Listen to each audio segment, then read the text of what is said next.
Hello and welcome to the lecture series of complex analysis. इस lecture में heading दिया हुआ है सीक्वेंसेस एंड सीरीज। एक्चुअली ये वाला टॉपिक मुझे आपको पावर सीरीज के पहले बताना था, और हालांकि आपको पता है कि मेरा टीचिंग स्टाइल थोड़ा सा अलग है। पहले हम आपको सारा टफ चीज बता चुके हैं, जितना सीखना था पावर सीरीज में वो मैंने आपको सिखा दिया। ठीक है, ये बस कुछ नहीं है, तो हलवा का भी मिनी हलवा है, उपमा है। ठीक है, थोड़ा सा एकदम छोटा सा लेक्चर होगा, इसमें कुछ थ्योरेटिकल चीजें हैं, बस वो आपको ध्यान में रखनी है। प्रॉब्लम्स से रिलेटेड आई गेस इसमें कुछ ज्यादा हेल्प नहीं मिल पाएगा। हाँ, आगे चल करके कुछ अगर थ्योरम्स या थ्योरेटिकल क्वेश्चंस अगर इस तरह से आ गए तो उसमें हेल्प हो सकती है। ठीक है, तो बस एक हल्का सा झलकी ले लेते हैं इस पर्टिकुलर टॉपिक का। ध्यान दो, सीक्वेंसेस नाम से पता चल रहा है कि मतलब सीक्वेंस में सजाया गया। सीक्वेंस तो पता है ना, मतलब क्रमानुसार, एक के बाद एक। ठीक है, तो ऑर्डर्ड लिस्ट ऑफ नंबर्स, क्योंकि हम लोग कॉम्प्लेक्स की बात कर रहे हैं इसलिए यहाँ पे फोकस कॉम्प्लेक्स पे किया जाएगा। तो ordered list of complex numbers अगर रहेगा तो उसको हम लोग सीक्वेंस बोलेंगे। नोटेशन क्या रहता है, जैसे हम लोग ऐसा लिख दिया कुछ, इसका क्या मतलब है? करली ब्रैकेट में लिखा है, इसका मतलब है कि जब ये ब्रैकेट में जब खोलोगे तो एक नंबर, एक लिस्ट मिलेगा आपको। जैसे इसका मतलब है Z1, Z2, Z3 dot dot dot dot dot, जहां मर्जी लेके जाना हो लेके जाओ।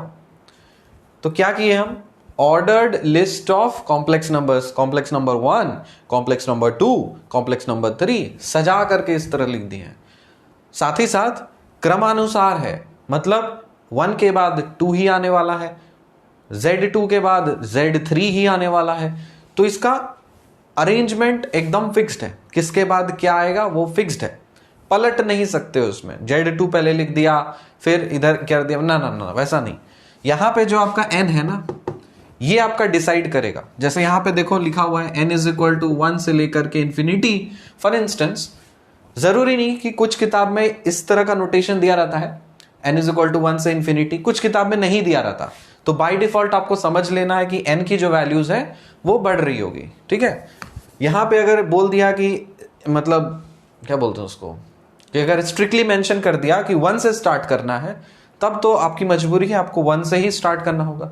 बाय चांस आपको बोल दिया 0 से स्टार्ट करो, तो आप 0 से स्टार्ट करोगे। ठीक है, बच्चों वाली चीजें हैं और कुछ भी नहीं। और ये आपको पता है कि यहाँ पे जो Zn है वो सारे के सारे कॉम्प्लेक्स प्लेन से डिपेंड करेंगे, और कॉम्प्लेक्स का प्लेन का जो सेट होता है, कॉम्प्लेक्स नंबर्स का सेट, उसको इस तरह से रिप्रेजेंट करते हैं ना, किताब में दिया रहता है। कुछ किताब में बोल्ड करके दिया रहता है, एकदम मोटा मोटा करके। तो मैंने आपको सिखाया है कि चाहे किताब में रहेगा ना, तो उसमें तो ऑप्शन रहता है कि जब आप टाइप करोगे वर्ड में तो उसमें बोल्ड, इटैलिक्स वगैरह सब करने का ऑप्शन रहता है, तो सुविधा कर सकते हो।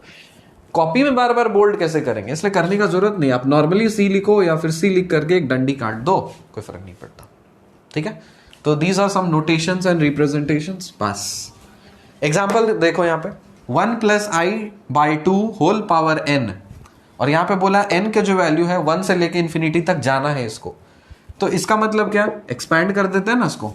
n का वैल्यू 1 डालो, 1 डालोगे तो क्या होगा, पहला टर्म होगा 1 प्लस आई डिवाइडेड बाई 2, कोई दिक्कत। दूसरा टर्म क्या होना चाहिए, 1 प्लस आई डिवाइडेड बाई 2 का होल स्क्वायर, क्योंकि n का पावर बढ़ते चला जाएगा। फिर 1 प्लस आई डिवाइडेड बाई 2 का पावर क्यूब, कहां तक जाएगा, अनंत तक चलता चला जाएगा। दूसरा देखिए यहाँ पे n का वैल्यू 1 से स्टार्ट करना है हमें, तो इसको हम लिखेंगे √2 divided by 2 e to the power of i pi by 4, पहला टर्म हो गया हमारे पास। दूसरा टर्म √2 बाई 2 e to the power of i pi by 4, इसका whole square, and so on, sorry plus नहीं है, एंड सो ऑन, इस तरह से ये चलता चला जाएगा। अब ये बताओ कि अगर मैं समेशन कर दूं तो क्या कर दोगे, सबको जोड़ दोगे कि नहीं, जोड़ोगे? समेशन कर दूं तो क्या बन गया, हो गया, बन गया समेशन सीरीज। सीक्वेंस क्या था, सीक्वेंस था कि आप चीजों को अलग अलग करके रख रहे। देखो एक एकदम आसान एग्जांपल, मार्कर है, रेड मार्कर है, ब्लैक मार्कर है, ब्लू मार्कर है, मैंने इसे सजा करके रख दिया एक पर्टिकुलर सीक्वेंस में। ठीक है, अब मैं क्या कर रहा हूं, इसी सीक्वेंस को मैं ऐड कर दे रहा हूं तो सीरीज बन जाएगा। सपोज अगर मुझे इसकी लेंथ अगर पता करनी है तो मैं क्या करूंगा, ठीक है चलो इसका लेंथ नाप लिया, फिर इसका लेंथ नाप लिया, फिर इसका लेंथ नाप लिया, जोड़ दिया सबको। समझ में आया सीक्वेंस और सीरीज में अंतर क्या होता है? सिंपल सा चीज है, बचपन से पढ़ते हैं लोग। Anyways, convergence of a sequence, ये जो सीक्वेंस है कहां पे कन्वर्ज करेगा उसको दिखाने के लिए हम लिमिट के फॉर्म में इसको रिप्रेजेंट करते हैं। A sequence has limit z if for every epsilon greater than 0 there exist capital N such that mod of Zn minus Z is less than epsilon for all n belongs to natural number। ये क्या represent कर रहा है अब ये बताइए हमको, गौर से देखिए उसको। कॉम्प्लेक्स नंबर के टर्म्स में ये क्या रिप्रेजेंट करता है? ये रिप्रेजेंट करता है एक सर्कल, एक सर्कल जिसका सेंटर होता है ये वाला पॉइंट। तो मैंने मान लिया ठीक है चलो ये एक सर्कल का सेंटर पॉइंट है Z, और इधर जो होता है वो होता है रेडियस। तो ये मैंने मान लिया ये है एप्सिलॉन का रेडियस। दिक्कत है? नहीं, दिक्कत तो नहीं होनी चाहिए।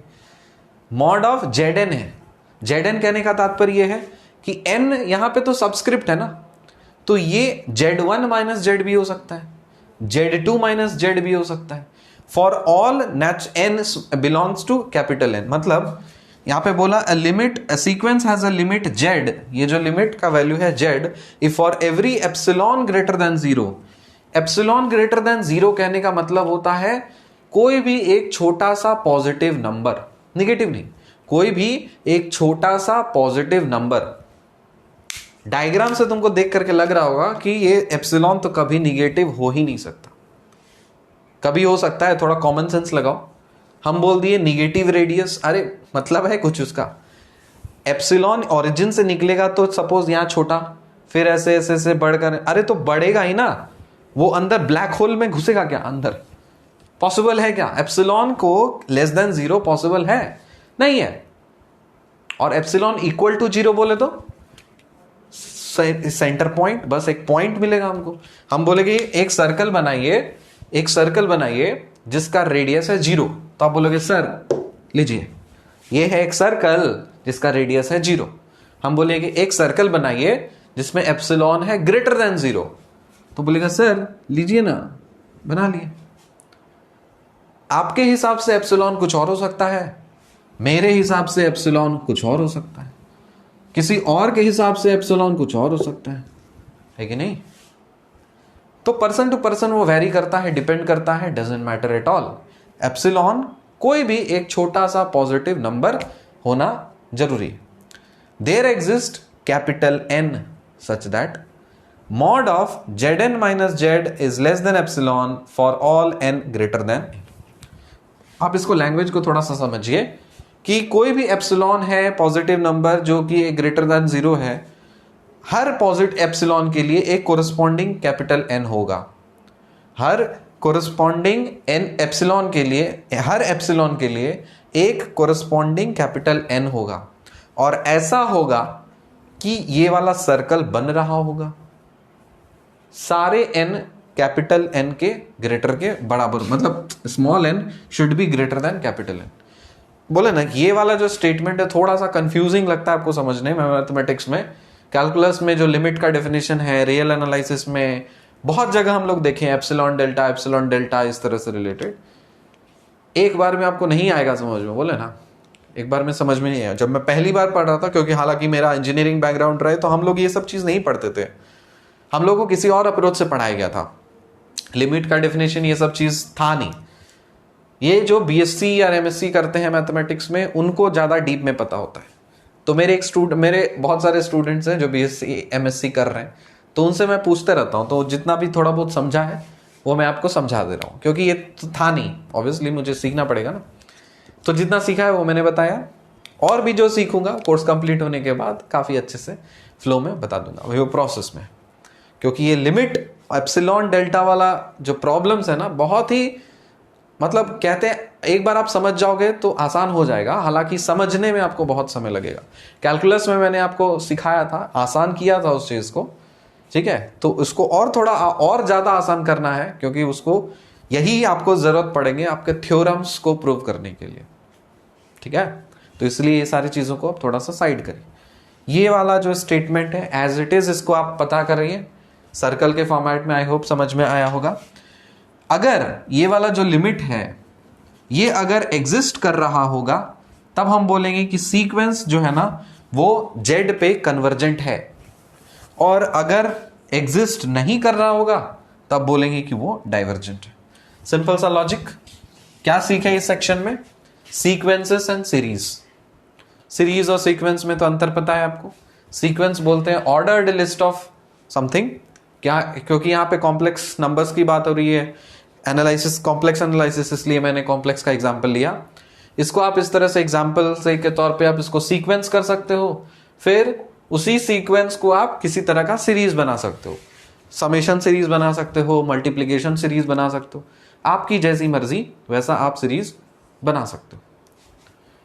कन्वर्जेंस ऑफ अ सीक्वेंस, ये जो लिमिट का डेफिनेशन है ये अगर एप्लीकेबल है लिमिट और वो अगर एग्जिस्ट कर रहा होगा तो हम बोलेंगे कि सीक्वेंस कन्वर्जेंट टू जेड है, और अगर एग्जिस्ट नहीं कर रहा होगा तो सिंपल बोलेंगे डाइवर्जेंट। बस, इससे प्रॉब्लम्स नहीं आएंगे। ये बस आपके एक बैकग्राउंड को थोड़ा सा फ्लेवर देने के लिए था, बस, और कुछ भी नहीं। इससे प्रॉब्लम्स वगैरह नहीं आएंगे, इसको आप नोट करिए।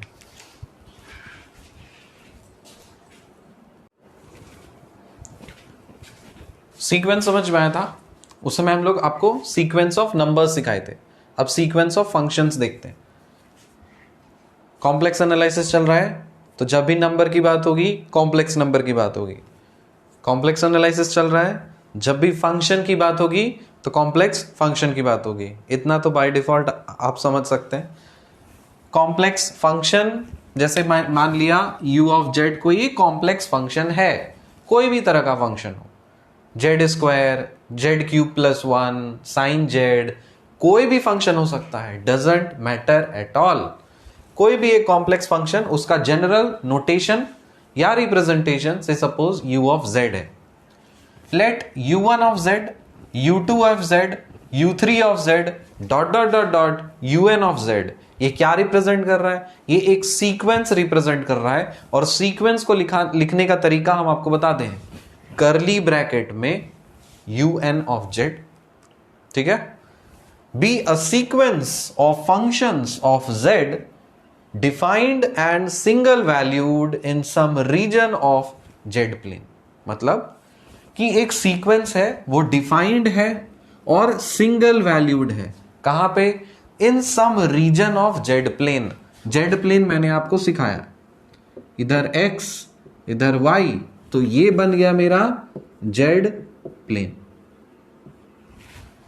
कोई भी एक रीजन मान लेते हैं, ठीक है, चलो ये वाला जो रीजन है, इसी रीजन में आपका ये वाला जो सीक्वेंस है वो डिफाइंड भी है और सिंगल वैल्यूड भी है इस particular region of Z plane में। तो limit un of z when n tends to infinity is equal to u of z. यहां पे u ऑफ जेड जो है ये है आपका लिमिटिंग वैल्यू, या फिर इसको लिमिट पॉइंट भी बोल सकते हो। क्या बोलेंगे इसको? या तो लिमिटिंग वैल्यू बोलेंगे या फिर लिमिट पॉइंट भी निकालेंगे, ठीक है। एक एग्जांपल देते हैं। सपोज मान लीजिए आपके पास है कोई z is equal to n पाई,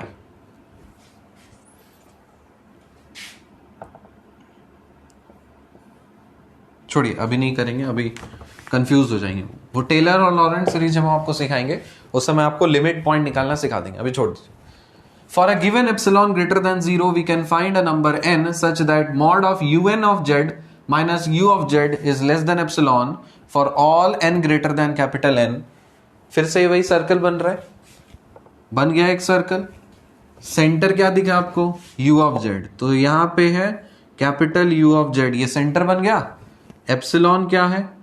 इसका रेडियस हो गया। कौन से रीजन की बात हो रही है?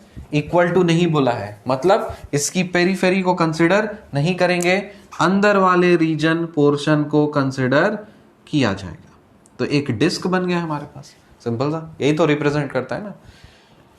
बस वही है, for given epsilon greater than 0 we can find a number n, मतलब हर एप्सिलॉन के कोरस्पॉन्डिंग एक कैपिटल N आपको मिलेगा, सच दैट ये वाला रीजन जो डिफाइंड है, ठीक है। In such a case we say that the sequence converges और is convergent to u object. तो मैंने आपको लास्ट में भी बताया था लिमिट वाला, अगर वो लिमिट एग्जिस्ट कर रहा होगा तो सीक्वेंस कन्वर्जेंट होगा, अगर लिमिट एग्जिस्ट नहीं करेगा तो डाइवर्जेंट होगा। यहां पे भी वही बात है, पहले सीक्वेंस ऑफ नंबर्स की बात हो रही थी, यहां पे सीक्वेंस ऑफ फंक्शंस की बात हो रही है।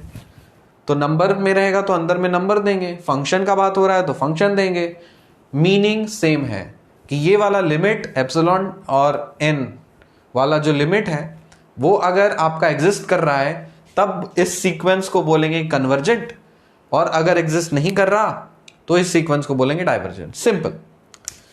ये डेफिनेशन, कौन सा डेफिनेशन मैंने दिया? Epsilon, generally epsilon delta use करते हैं, हालांकि यहां पे कैपिटल N यूज किया गया, तो रहने दीजिए। कुछ note points, if a sequence converges for all values of z points in a region R we call R the region of convergence of the sequence. मतलब मान लीजिए कोई रीजन R है, ये वाला कोई एक रीजन R है, और कोई सीक्वेंस अगर इस रीजन के हर पॉइंट पे अगर कन्वर्ज कर रहा हो तब हम बोलेंगे कि ये जो पूरा का पूरा रीजन है ना, वही रीजन ऑफ कन्वर्जेंस है उस पर्टिकुलर सीक्वेंस का।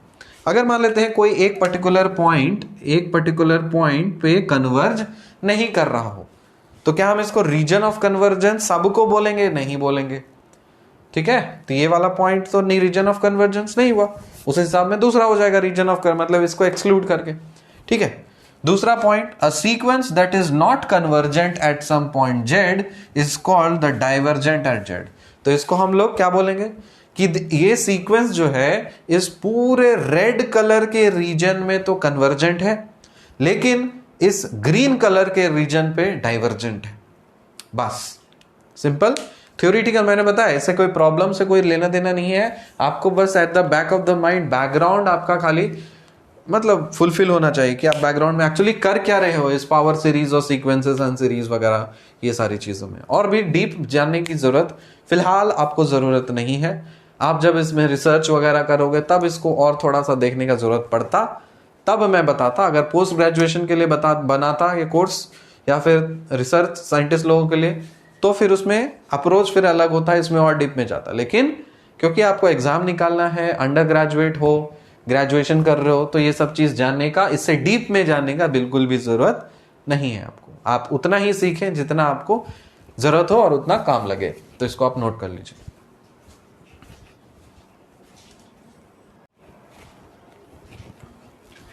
सीक्वेंस का क्लासिफिकेशन देखो, दो तरह का सीक्वेंस होता है, एक होता है फाइनाइट सीक्वेंस, एक होता है infinite sequence. By default we consider infinite sequence. जब तक आपको क्वेश्चन में मेंशन्ड नहीं है कि फाइनाइट सीक्वेंस है, तो बाय डिफॉल्ट हम लोग को इनफाइनाइट सीक्वेंस लेकर के प्रोसीड करना है। लिमिट ऑफ अ सीक्वेंस हम लोगों ने सीखा, उसका एक बार और देख लेते हैं।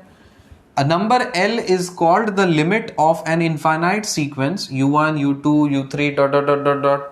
If for any positive number epsilon we can find a positive number capital N depending on epsilon such that mod of un minus L is less than epsilon for all n greater than capital N, and we write limit un as n tends to infinity is equal to L. तो ये है आपका epsilon N definition, और ये normal definition जो basic definition होता है। दोनों डेफिनेशन पे बात हो चुकी है। अगर ये वाला जो लिमिट है इस सीक्वेंस का, ये अगर एग्जिस्ट कर रहा होगा तब हम बोलेंगे कि लिमिट इज कॉल्ड कन्वर्जेंट, मतलब ये जो सीक्वेंस है वो कन्वर्जेंट है। अगर एग्जिस्ट नहीं कर रहा होगा तब बोलेंगे डाइवर्जेंट है। और हमको पता है कि लिमिट कब एग्जिस्ट करता है, जब आपका left hand right hand limit same होता है। अगर आप लाइन वाला चीज से अप्रोच कर रहे हो, और कॉम्प्लेक्स में तो आपको पता है कि चारों दिशाओं मतलब अनगिनत दिशाओं से अगर आप अप्रोच कर रहे हो तो लिमिट आपका यूनिक होना चाहिए। तो a sequence can converge only when only one limit converge to only one limit. कहने का मतलब है कि जो सीक्वेंस है सिर्फ और सिर्फ एक ही वैल्यू पे कन्वर्ज करेगा। That is if a limit exist it is unique. अगर लिमिट एग्जिस्ट कर रहा है तो जाहिर सी बात है उसको यूनिक होना ही है, वरना काहे का एग्जिस्ट। अब समय आ गया है कि उसका एक इंट्यूटिव डेफिनेशन देख लें। ठीक है, इंट्यूटिव मतलब आपको at the back of the mind पता चल जाएगा कि अच्छा ये मतलब था इसका। हाँ, वो जो फीलिंग है ना अंदर में, अच्छा ये समझ, अच्छा ये मतलब था, वही चीज है ये। इंट्यूटिव डेफिनेशन का मतलब है जैसे a more intuitive but rigorous way of expressing this concept of limit is to say that a sequence u1 u2 u3 ... has a limit L if the successive terms gets closer and closer to L, gets closer and closer to L। ठीक है, अब देखो गौर से देखो, एक sequence हम बना रहे हैं 0.1 0.1 0.01 0.001 0.00000001 0.0000000001 सीक्वेंस है मेरे पास। कोई भी पैटर्न हो, भूल जाइए पैटर्न को, आप सीक्वेंस पे फोकस करिए। तो आपको क्या नजर आ रहा है कि जब आप आगे बढ़ रहे हो, मतलब जैसे सक्सेसिव टर्म्स अप्रोच कर रहा है, तो ये हर सक्सेसिव टर्म्स को एक नंबर को अप्रोच करने की कोशिश कर रहा है। आप बोलोगे, देख के बोलोगे सर ये तो जीरो के अप्रोक्स जाने का कोशिश कर रहा है ना, ये तो जीरो से ज्यादा दूर है, ये कम दूर हो गया, ये और कम दूर हो गया, मतलब नजदीक हो गया, ये और नजदीक हो गया, और नजदीक हो गया। तो क्या बोला यहां पे, successive terms gets closer and closer to L. तो किसके करीब जाने की कोशिश कर रहा है यहां पे, तो आपको इस सीक्वेंस में आपको दिख रहा है कि ये जीरो के करीब जाने की कोशिश कर रहा है। तब इस केस में हम क्या बोलेंगे कि ये वाला जो सीक्वेंस है इसका कन्वर्जेंस क्या है, जीरो, क्योंकि ये सीक्वेंस जीरो के तरफ या जीरो को अप्रोच कर रहा है, उसके करीब जाने की कोशिश कर रहा है। एक और देखो सीक्वेंस, सपोज मेरे पास है 1.9 1.99 1.999 1.9999999 एंड सो ऑन। देख के क्या लग रहा है कि ये वाला जो सीक्वेंस है आपका किधर अप्रोच करने की कोशिश कर रहा है, ये आपको अप्रोच करने की कोशिश कर रहा है कहां पे, 2 के तरफ। तो ये 2 हो गया। मैंने हालांकि बस एक थोड़ा सा गंदा एग्जांपल लिया है, थोड़ा अच्छा एग्जांपल आपको चाहिए तब देखिए। यहां पे मान लो मेरे पास एक सीक्वेंस है, कॉम्प्लेक्स नंबर का सीक्वेंस ले रहे हैं, क्या ले नंबर, कॉम्प्लेक्स नंबर का सीक्वेंस। सपोज हम लेते हैं यहां पे 0.1 पावर में n। अब तो बोलोगे, यहां पे बोल दिया कि ठीक है ये सीक्वेंस और कुछ नहीं, un सीक्वेंस है, और आप जानते हो कि n की वैल्यू कहां से कहां 1 से जा रही है। ठीक है, तो इसमें क्या बोलोगे, ये सर ये तो और कुछ नहीं, सबसे पहला टर्म हमको 0.1 मिलेगा, दूसरा टर्म 0.2, तीसरा पॉइंट 0.1 क्यूब, 0.14, 0.15, इस तरह से। अब कैलकुलेटर से आपको जादू दिखाते हैं।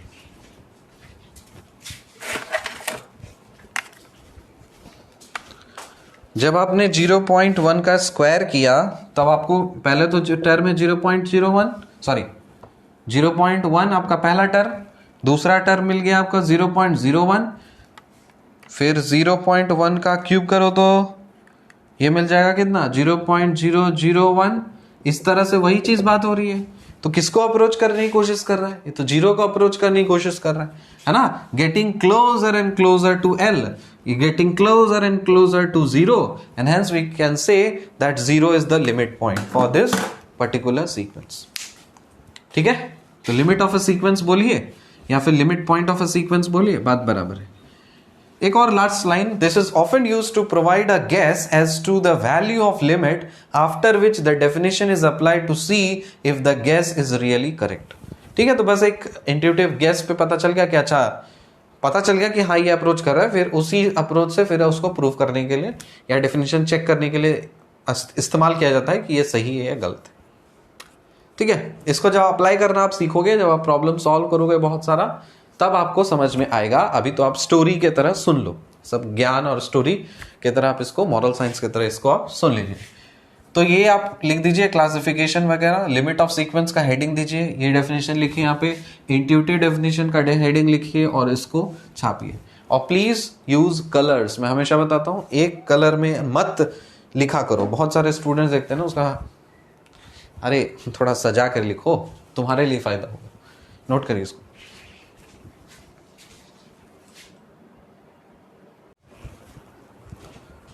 अब देखिए कुछ स्पेशल थ्योरम्स हैं लिमिट्स ऑफ द सीक्वेंस पे। मान लेते हैं limit a n as n tends to infinity अगर ए है, और limit b n when n tends to infinity अगर बी है। दोनों को अलग अलग मैंने मान लिया, ये ए है और ये बी है। और अगर मुझे फाइंड करना है A N plus B N को एक साथ मैं कर दूं और इसका लिमिट फाइंड करूं, तो सिंपल डिस्ट्रीब्यूट हो जाएगा, limit a n and n tends to infinity plus limit b n when n tends to infinity, तो वो कहलाएगा आपका ए प्लस बी। फिर माइनस करिएगा तो आ जाएगा ए माइनस बी, मल्टीप्लाई करेंगे तो आ जाएगा ए बी, डिवाइड करेंगे तो क्या हो जाएगा ए बाई बी। बात आ गई समझ में। इनफाइनाइट सीरीज क्या, let u1 u2 u3 dot dot dot be a given sequence, form a new sequence s1 s2 dot dot dot defined by, जैसे मान लिया पहला है s1 is equal to u1, s2 sum series बना रहे तो शॉम series नहीं, शॉम series का किताब है ना भाई, सम सीरीज है। s2 is equal to u1 plus u2, मतलब दो टर्म्स को ऐड कर दिया, s3 मतलब पहले तीन टर्म को ऐड कर दिया। इस तरह से ये कारवां चलता रहेगा। sn मतलब पहले n टर्म्स को ऐड कर दिया, तो इस तरह से शॉम सीरीज बन गया। Okay, so when sn is called the nth partial sum is the sum of the first terms of the sequence. Simple है। तो ये रहा आपका सीक्वेंस, इसी का फर्स्ट n टर्म्स का सीक्वेंस भी बना लिया। इनफाइनाइट अगर सीरीज बनाना है तो आप इनफाइनाइट तक जाइए, कोई रेस्ट्रिक्शंस मत लगाइए। तो n इज इक्वल टू 1 से लेकर के n तक अगर जाते तो n टर्म्स बन जाता, और n इज इक्वल टू 1 से लेकर इन्फिनिटी तक जा रहे हैं तो इनफाइनाइट टर्म सीरीज बन जा रहा है। ओके, अगर ये लिमिट आप फाइंड करते हो, ये जो आपने शॉम सीरीज का लिमिट बनाया, limit sn when n tends to infinity is equal to s, अगर कुछ एग्जिस्ट कर, ऑब्वियसली कुछ फाइनाइट आएगा तो एग्जिस्ट कर रहा होगा, then the series is called convergent. And otherwise, या फिर अगर एग्जिस्ट नहीं कर रहा हो तब बोलेंगे जो सीरीज है वो है divergent. Necessary but not sufficient condition that a series converges is limit un when n tends to infinity is equal to 0।